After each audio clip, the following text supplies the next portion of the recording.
Sveiki, bērni! Es atkal esmu klāt. Kurš neatceras mani? Es esmu vilks ar zobiem klats. Turpināsim par rudeni. Pie maniem ciemos atnāca Ēzis, kurš jums ir sagatavojis mīklu.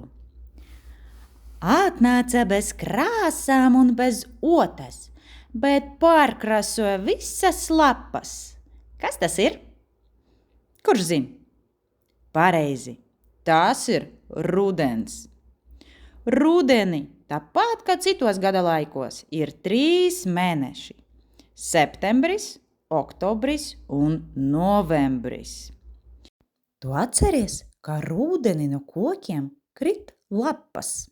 Lapas, kuras nokrita uz ceļa, ir ļoti slīdenas. Cilvēks var viegli nokrist, un arī automašīna palēnina ātrumu ilgāk nekā parasti. Un tagad uzmini, par ko būs mana nākošā mīkla.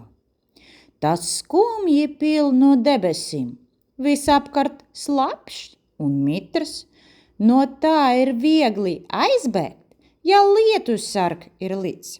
Un pareizā atbilde ir lietus. Paskaties. Un tagad mēs ar tevi paspēlēsim. Šeit man ir attēli par rudeni un vasaru.